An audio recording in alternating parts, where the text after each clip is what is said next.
In this section, we'll be looking at the fall of the Western Roman Empire. So, one thing we should note, first of all, is that in the year 395, you don't have to remember the year, but I'm just trying to kind of situate us where we were, the empire has been split into two pieces. Basically, the idea is to make it easier to administer, right? Remember, this is a time period before we have like phones for instant communication, before we have airplanes. It's really hard to have one person just be in charge of everything. So the idea was to have, in a sense, one empire, but two emperors who would work together, with one person in charge of the Western Empire and one person in charge of the Eastern Empire. And I just want to stress this. We have to remember, it's hard to keep an empire together. The things always want to spin out of control, and it's hard to maintain a civilization.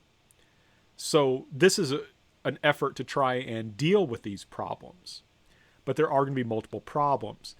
The first problem I have to emphasize is that there's lots of territory to defend. There's not a lot of easy natural borders, right, now that the empire is so big. So, for example, in this area here, it's not like there's a major river or mountain range here. This border, it's just where you have troops, in a sense, that marks the border. So there's a lot of territory, there's a lot of borders to defend, and it takes a lot of troops to do that. And that's very, very expensive. And I just want to point out, you'll notice this map here says barbarian roots. There is a lot of pressure on the Western Roman Empire from these people that, unfortunately, are kind of called barbarians. I say unfortunately, I mean, these were my ancestors. My family is from northern, northwestern Europe, mostly, not from southern Europe. So we're the barbarians. So I guess my ancestors helped bring down the empire or something. In any case, the Western Roman Empire, we're not going to talk too much about the East yet. They have lots of territory to defend, and that's very expensive. In fact, it cost about 30% of the government's budget was just on military, right? 30% of the government's budget was on the military. Now, here's the second problem. The wealthiest people are generally able to avoid paying taxes, right? So the people who are the wealthiest, who are in a sense benefiting the most from the empire, are also so powerful and wealthy that they are able to avoid paying taxes to the empire. So this causes a lot of problems. It really hurts the army. You know, there's just, the Romans don't have the Western Roman Empire just doesn't have a lot of money, and it's difficult to, armies are expensive. So they're always looking ways to cut costs, which is a problem because they're under a lot of pressure. And I talked earlier about the importance of infrastructure, things like roads and aqueducts. And it's hard to keep all that stuff up when people aren't paying you money. And that's a problem, right? If we don't have enough soldiers because people aren't paying their taxes, we can't defend merchants. That means less merchants. That means less tax money. That means less soldiers. And it's a vicious cycle. In a sense, I think this points to a lack of patriotism. Right? These wealthy people, instead of avoiding paying their taxes, should have actually paid their darn taxes. Because it's like they're really wealthy. They would have been fine even if they had paid their taxes.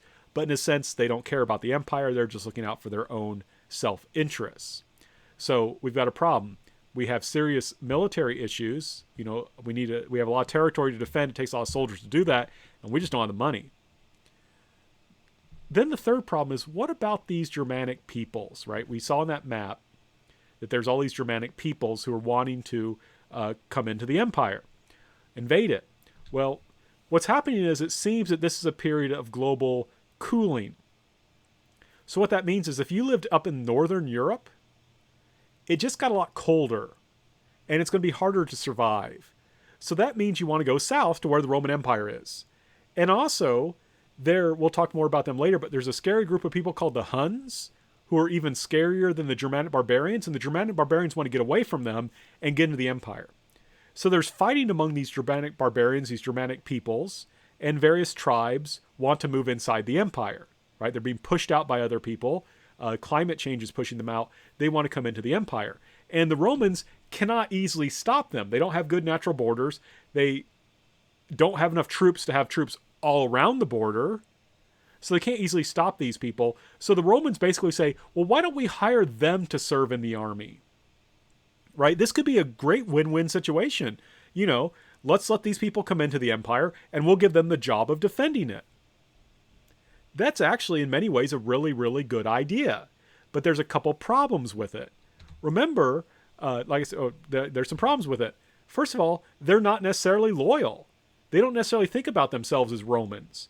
So, they could defend the empire. They could also rebel against the empire.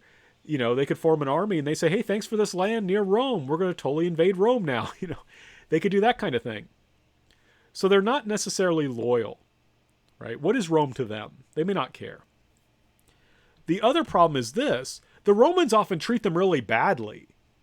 So, for example, the Romans will do things like promise them land if they fight for the Romans, and they'll fight for the Romans, and then they're like, hey, we kept up our end of the bargain, Romans. Can we have our land, please? And the Romans are like, nah, we changed your mind. We're not giving you any land. And then they just take their army and attack Rome or the rest of the empire. And I don't think it's that the Romans are dumb. I think they don't have the resources, right? They're just like, well, we don't really have anything to give you. But the key thing is you've got these people coming into Rome. The Romans can't stop them. They initially have not a bad idea of saying, well, let's use them to defend Rome, but they're not necessarily loyal. And when you treat them badly, they're going to rebel. And a lot of times the Romans, sometimes it's just kind of irrational where they just look down on them and just mock them and insult them, and then are surprised when they rebel. So this is a serious problem. And when you put all this stuff together, you have a vicious cycle, right? You lose, the armies aren't able to defend Roman territory, so Roman territory shrinks, which means you have less money, so you have less money for the army, so your army gets weaker, so you'll lose more territory to the Germanic peoples, and the cycle just goes on and on and on.